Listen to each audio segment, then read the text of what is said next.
So I'm an information analyst for the council. So that's basically looking at processes and technology and trying to make things a lot easier.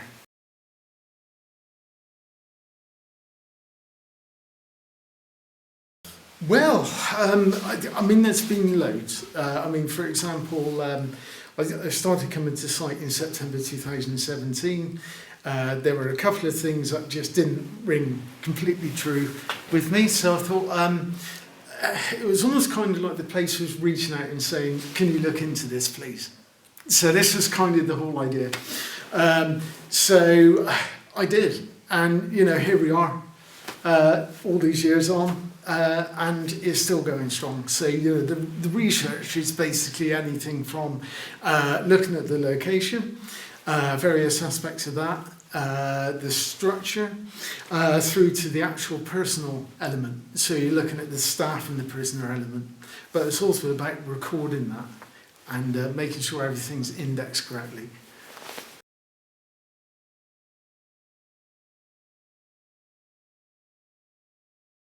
There are. I mean, to be honest, I think, to be honest, you can look at it several ways. I mean, paranormally, practically every prison in Britain could claim the title most haunted prison in Britain or something like that. I genuinely feel this is true for this place, not only because of the history. So you're looking at 388 years of active service. The place is not dead. You know, it's great. You know, it's still going on. You've still got events. It's more popular than ever. It's massively popular with the public. And you know, it's just a fantastic place. You know, it really is. You know, it's just so much to it.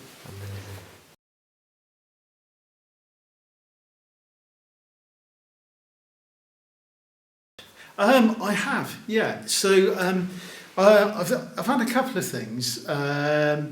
One where I was over in Sea Wing and I'd come off the threes. So for those who don't know, actually, basically the levels are given by the level of cells in the floor. So level 1 would be your ground floor, technically, and then you'd have a basement, like in Sea Wing. You've got your healthcare, but there's generally about three levels of wings. So I was up on the threes.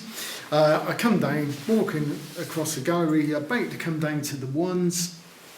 And I heard this quite well-to-do woman's voice.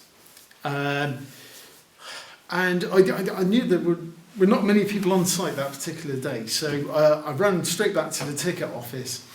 And I said, oh, can I just confirm, you know, how many people on site? And actually back then, they used to offer lanyards for every single visitor without hesitation or exception. So, and there were 3 gone. So, and I was one of them. So great. So we knew at that point that was brilliant. So I ran straight back to Sea Wing with that knowledge in mind. Spent about another 10 minutes. And then I heard some footsteps coming at the north end from D Wing. The door opens. I hear a couple. Male and female, a very strong local accent, definitely not the accent I heard. The words that I heard from the female, I couldn't make out, but actually I can describe this, and the effect of it was, I was walking on Dartmoor, actually, a few months later, and it's almost like you can be walking, you know, across the landscape, and you can hear these like clear tones of people speaking, but you can't hear a word they're saying. You know, you can't actually make it out. But that's where that sound carries. That's the best way I can sort of describe it. But I mean, that definitely happened, and there were 3 of us on location.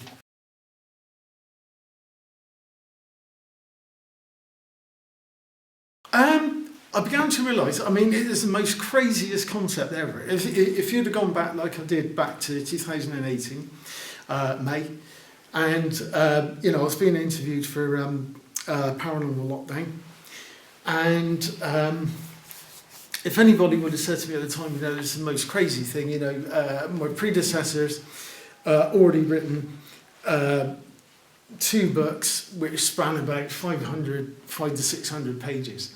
You know, what on earth could there be, to write about? But actually, at that particular point, I began to realise there was a lot of information that had not met the public eye. So I began to, kind of look back through the archives and start to realise actually there's just so much information that isn't out there. And actually, from the inside, started out as a 10-page media pack. So, it would give TV companies like a very, very basic history. And it grew from like 10 pages to about 40 to 60, and then ultimately becoming about 260 pages in the end. Bar a couple of things, for the purpose of continuance of history, I had to repeat a little bit about what's been published before. I couldn't avoid that. For example, like the Great Fire in 1904. It needed to be there, but it's been written about many times. However, I even had a unique angle on that because a photograph, an actual original photograph from 1904, which is taken up at the tower, came up on eBay, so I nabbed it. So that was my unique angle in the end. So.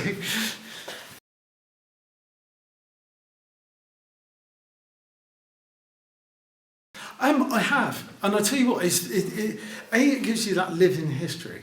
So, for example, you often get, because you often get people come in who are, if not in their generation, then certainly within 1 or 2 generations, that have a connection with this place, mainly sort of either working here or a connection to a prisoner or, one of the family members were. So you're getting that living history. So, for example, if you get, a chap popped in the other week, 1981, he was a tutor at the workshops. So fantastic. So this kind of history you don't get in the archives. The archives is very much about, official documents, that kind of thing, but it's less about those personal accounts. So it's so important to get. I'm a massive advocate of getting people in, but actually recording all this information, because it can just be lost. It's too fragile.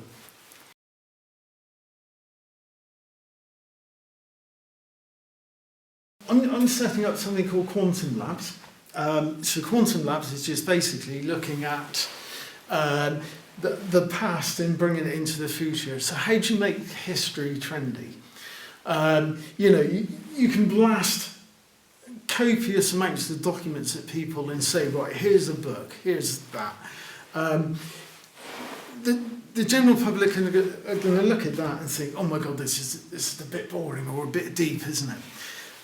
So it's kind of bringing this information out so that people can almost like interact with it as well, but it becomes educational. So for example here, Quantum Labs kicked off in 2022, and the idea is to index a lot of the register information that we've got. So as it stands, it's really exciting because we've got a lot of prison register information from 1809 right the way through to 1930. So the idea is how do you make it trendy? How do you make something accessible? But actually, when you look at accessibility, what is accessibility? So you think, well, okay, you can have young and old, impairments, that kind of thing. So when you look at systems and applications, you're thinking about how can you make it as user-friendly as possible, but actually make it kind of look good, but provide you with that information at the same time. So for example, at the moment we've got a list of offences. You can select an offence, and then it provides a best and worst case scenario for each of those offences. So ultimately here we'll be looking at, so there's like several types of theft, several types of assault, for example, there's 3 types. So that will all be grouped together ultimately. And and then you just pick one. So here we've got drunk and disorderly. So what's the best and worst case scenarios then for those? So we're looking at this, and we've got sentences, 5 days HL, which is hard labour. That would have been your minimum sentence you would have received. So this is off the data we've got at the moment. So if you can imagine through time as well, we get more data in the system. This expands greatly. Because of sort of like the poverty and the times, fines were extremely rarely paid. So in favour of the time. And there you go, there's your worst case scenario.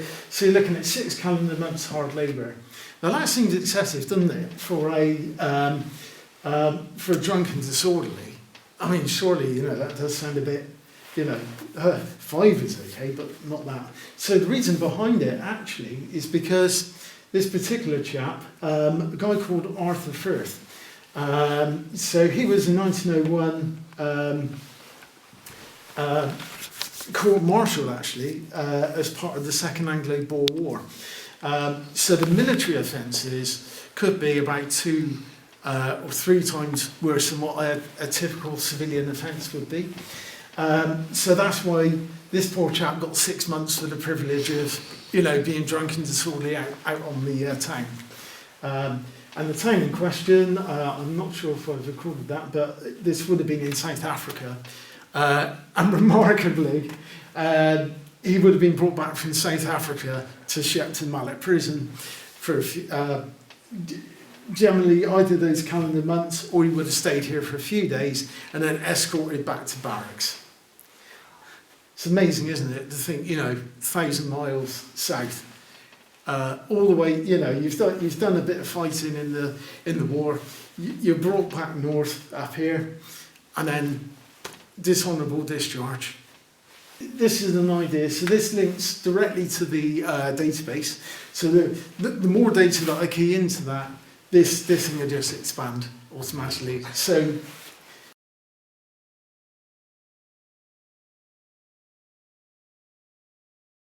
I would love that. I mean, to be honest, the idea would be to have something like this, something where you can have a look at statistics. So how do you, I mean, for example, there was a dramatic rise in the prison population around about 1817. Why was that? So we can explain that through charts. So again, it's heavy stats. If you were reading a great list of data, I've got about 300 stats at the moment. Boring. So it's kind of, it's about how you kind of make all this trendy, so you can put it in chart form. I mean, this we thought was a good idea, because it'd be people would be interested to know what they would have got for their crimes back in the day. The other key aspect is ancestry. Ancestry is massive at the moment. People looking into their family history. So the indexing project will also feature as a giant searchable database. So people can come along and say, right, okay, let's type in a name then, and then let's have a look at the dates and then key information about any ancestors.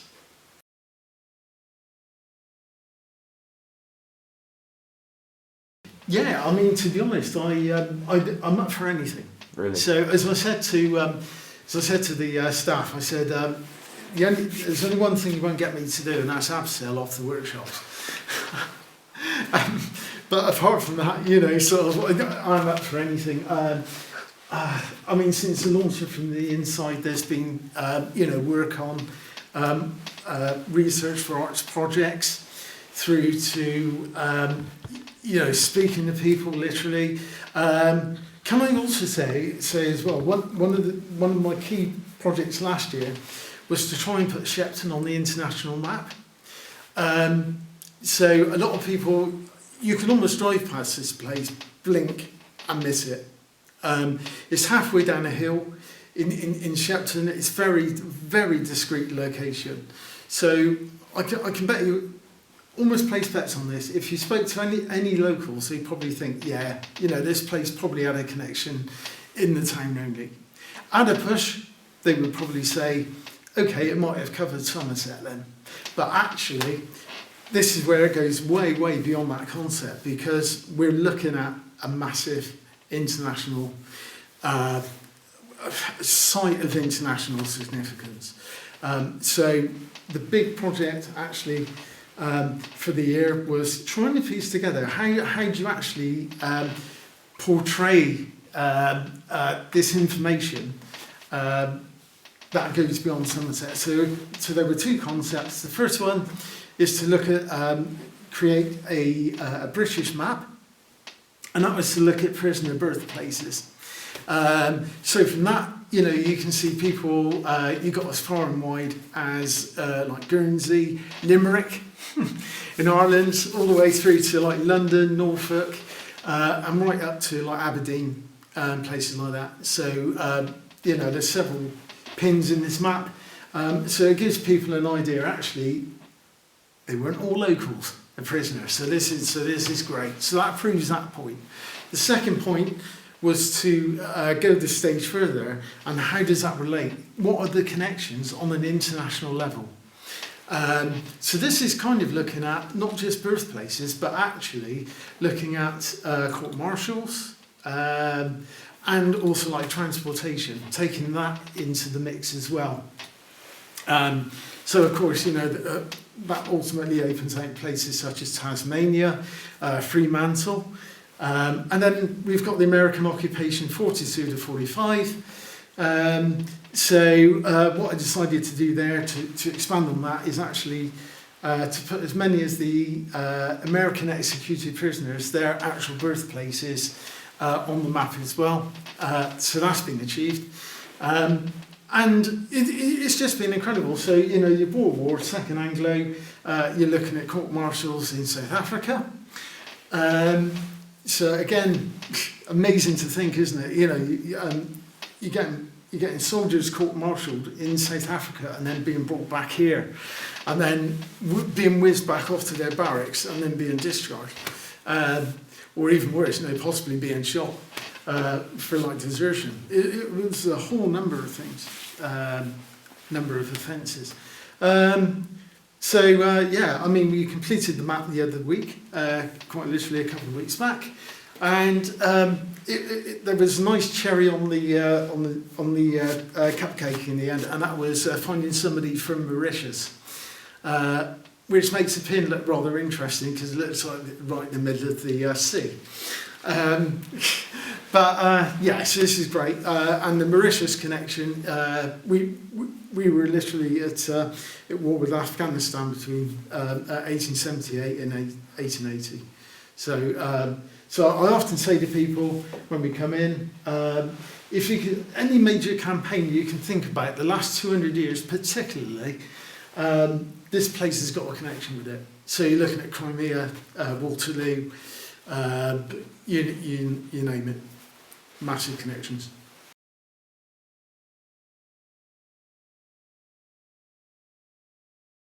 One of the most interesting aspects about the prison, when you look at it on a personal level, is the divide between staff and prisoners.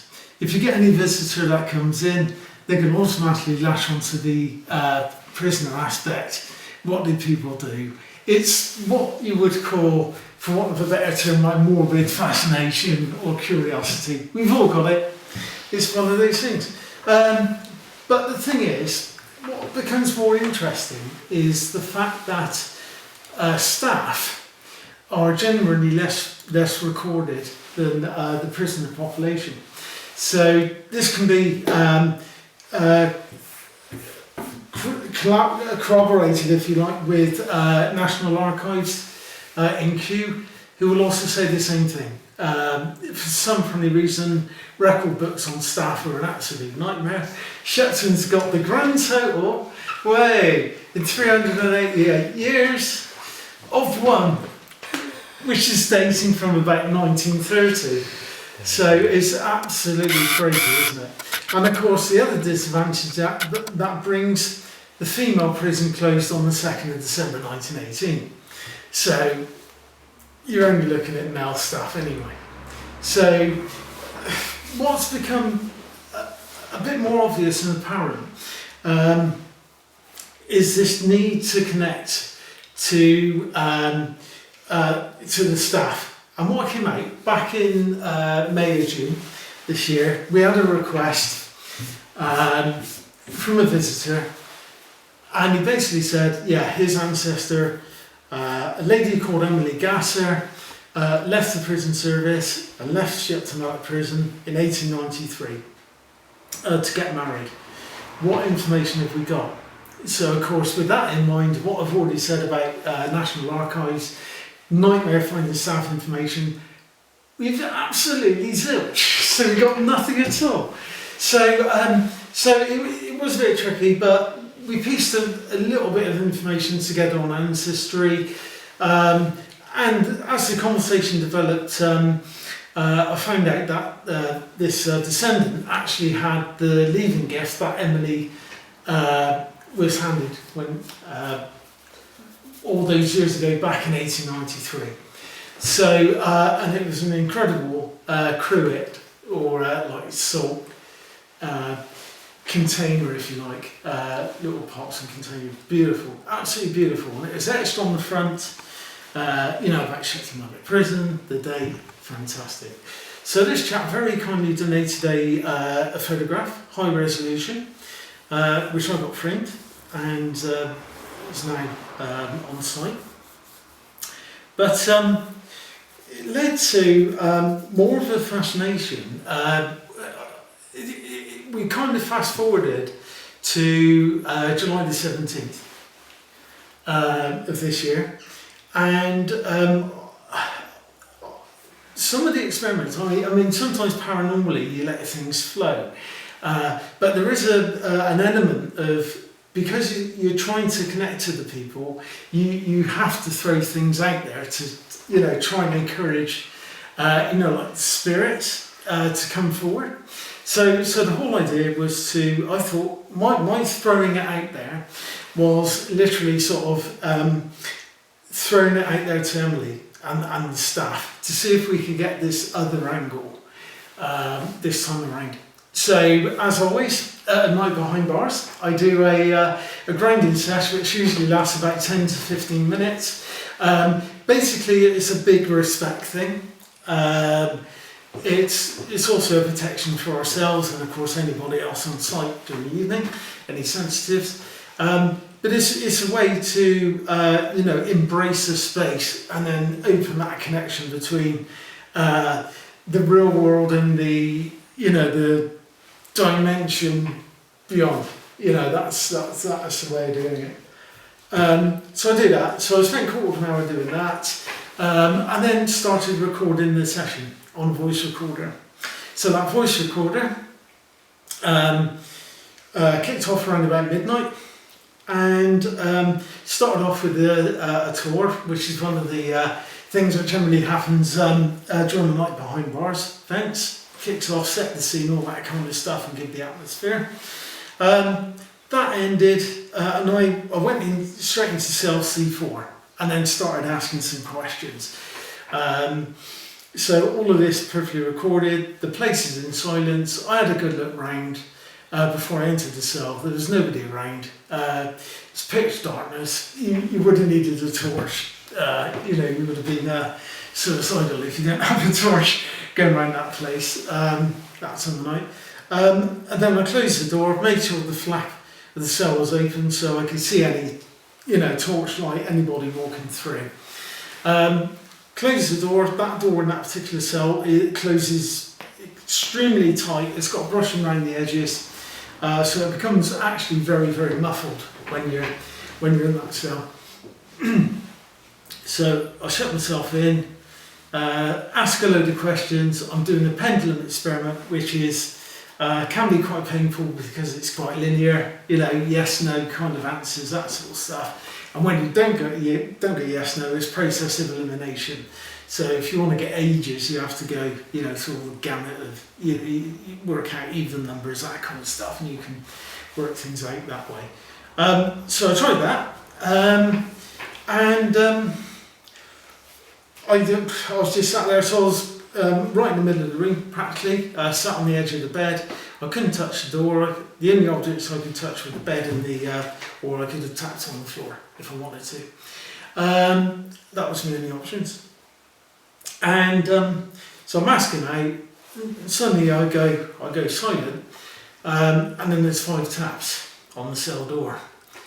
I didn't hear this at the time, but on playback of the voice recording, I heard a murmur after that, and then there were another 5 taps on the cell door. So instead of jumping up and freaking out and legging it out of the place, I I just sat there for a moment, because I thought, if somebody's playing a joke, then you're going to hear them in any capacity. So if somebody's going to have a little chuckle, or even if somebody walks off, you can wear the softest shoes in that wing, or indeed anywhere in this place, and there will be some form of echo or acoustic in that room from your clothing. There's no avoidance of it. The cell's quite a little bit of a way into the wing as it is, so you would know somebody was there. So anyway, I kind of got up, eventually, dragged my carcass off the bed, opened the cell door, which you can hear the rather loud kind of like brushing sound, which kind of confirms my point earlier on. And then I started walking around the location. So I spent the next 6 minutes, to the duration of the recording, walking around everywhere. So the little side rooms, the side corridors, the steps, all that kind of stuff, up to the tubes, you name it. I went everywhere. And I want the saw in the wing. There was absolutely nobody at all. There was no torches, nothing. So there you go. So that remains a mystery. I did, however, try. So during my connection sessions with the pendulum, I was specifically trying to reach out to Emily. So I would like to think that, as indeed would have happened, the warders would have come round periodically, just checking up on the cell, little tap on the door, just to make sure that the prisoners are okay. And that's exactly what I thought it was. So that's probably why I didn't feel freaked out, because I felt quite comfortable about the whole thing. I must admit, come the end of it, I was starting to get a little bit, this is not making sense.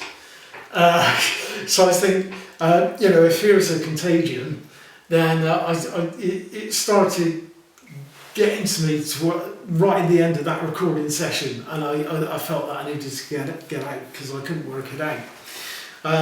But yeah, the next day I come back, I'm trying to recreate those sounds, I can't do it. So I tried everything, whether it's the pipes, and then ultimately by tapping on the door myself, and that's the only way I could have created that sound. There were some stocks in the room, chipboard, couldn't create that sound, not at all. So that does remain a complete mystery, leading to a point.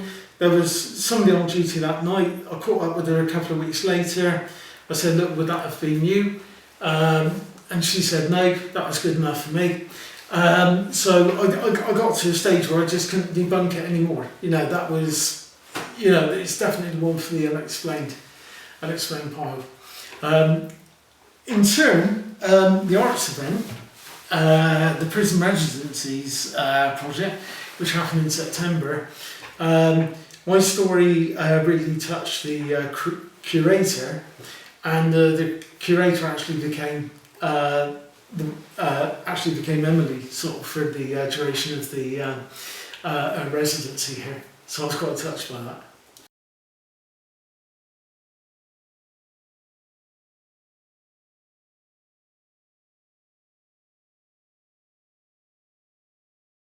So the Krays is shrouded in mystery. There's been various accounts and reports, and even stuff about the paranormal, that allegedly the Krays were, the spirits were picked up in certain areas. We do know, and this is through official records, that the Krays were held in A-Wing. So A-Wing, it's most recently, we've unearthed a series of 4 site plans. One of those is from 1947. We found them in an old scrapbook in Taunton Archives. Usually stuff is very well documented, well it is actually in Taunton, but with each kind of document in its own category. These were an exception to the rule. So we had a 1947 plan, 2 undated plans, and then we had one from 1971, which we assume that latter one was an asbestos survey because of the, they reckon 1971 was around about the first year that people started to pass away from asbestosis. Taking about 16 to 20 years for it to filter in your system. So that's why there's a lot of surveys in that particular year. But yeah, I mean, as for the Krays, A Wing was then certainly in 1947 known as B Company. These undated plans, which we reckon are later, A Wing is known as Old B Company. So that's where we assume these much more up-to-date plans. Although still military, but that, I mean, to be honest, that could take you up to 1966 anyway. So yeah, I mean, that completely correlates with that report. There's been another letter that's come forward that we found again in a scrapbook from 2003. And a soldier was incarcerated over in today's B Wing, which is A, just so I confusion to the mix. Yeah, so we've got that information on the military side of things. That ties up with the MOD records that one of the tour guides, Morris, found.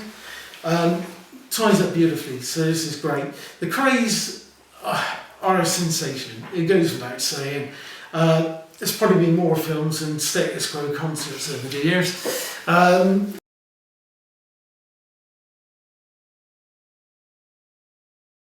Supposedly it's about 1953. They were here, they met Charlie Richardson, so he was another notorious gangster of the manor in London. He's got one film as opposed to about the 55 that the Krays have. But yeah, and yeah, they met here. They were quite amicable at the time. Very notorious guys, but the Krays were seen as celebrities. You know, you can almost look at it actually. If you look back at the Highwaymen of the days, you know, there was often this kind of robbing Peter to pay Paul kind of scenario, and they did a lot of good. Obviously, they've got this kind of notorious gangster, hellish kind of background, but yeah. But there we go. Yeah. So I mean, the Krays today is a massive draw to this place. You know, often people ask about them. We reckon they were here for 9 months. So that is actually according to Reggie Kray's account, and accounts from other books. Such as there was a book on Colchester released last year. That was also featured there. I found out since actually that was the typical term for dishonourable discharge.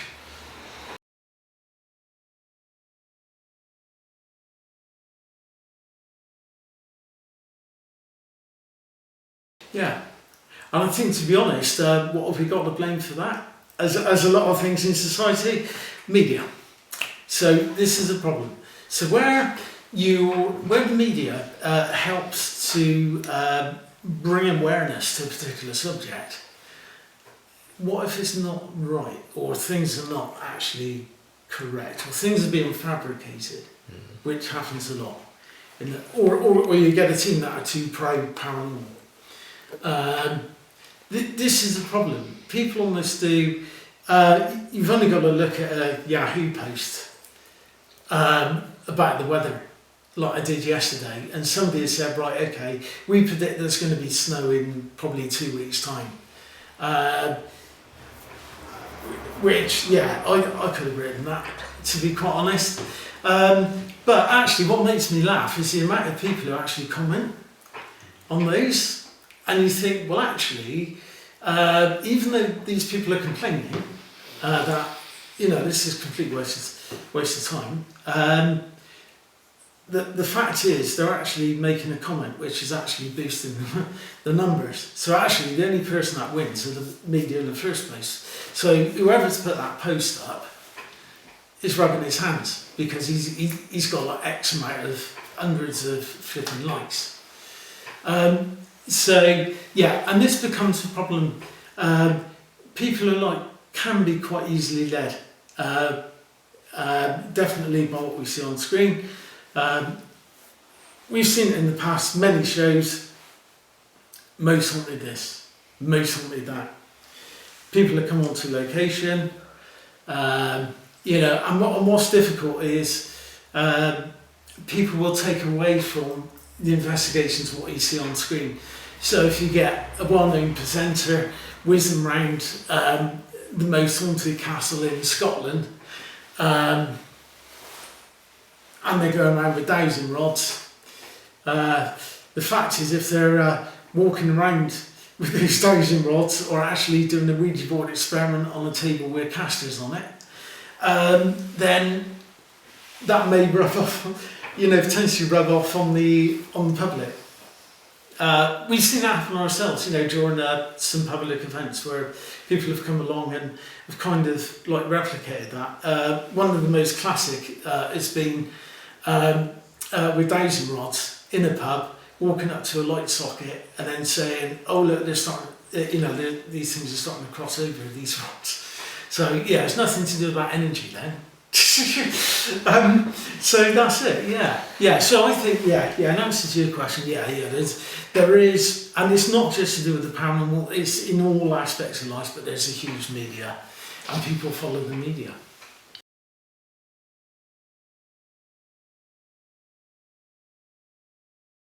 That depends. I mean, there's two types of skeptics. So you've got an open-minded one and a closed-minded one. Closed-minded ones are ones that just come along and you could slap a ghost right in front of them, and or a piece of phenomenon straight in front of somebody like an EVP, and no matter how convincing it is, they're never going to believe you.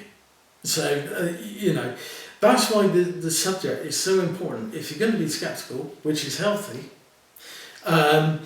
always be open-minded about it, because none of us have the answer, and it's really, really important. If you're not open-minded to possibility, then why you study, and this goes for any subject as well. If you're not open-minded about any subject that you're doing or you're looking into, then what's the point?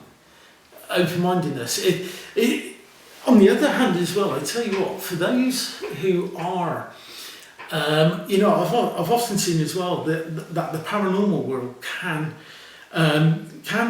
make people more open-minded, and the reason is through questioning. So you go out on site, you experience something, you might be skeptical about it, but actually behind the scenes you turn away and you start to think, or you ask rhetorically, oh yeah, I wonder what that could have been then. And it kind of, it starts to get within you a bit, and of course it leads to more questions than answers. But the thing is, the point is you've become that, you've gone from skeptic to actually becoming open-minded about it because you're starting to question it. And that's really, really, really, really important. This might sound so, mastermind specialist subject, bleeding obvious and stuff, but, keep it real. Yeah. Because, you do yourself no benefit, and you do the paranormal community no benefit at all by fabricating things. So there's enough going on here, there's enough energy here. Let it flow. If it doesn't happen one day, it flipping will, then you can guarantee at some point you'll get something.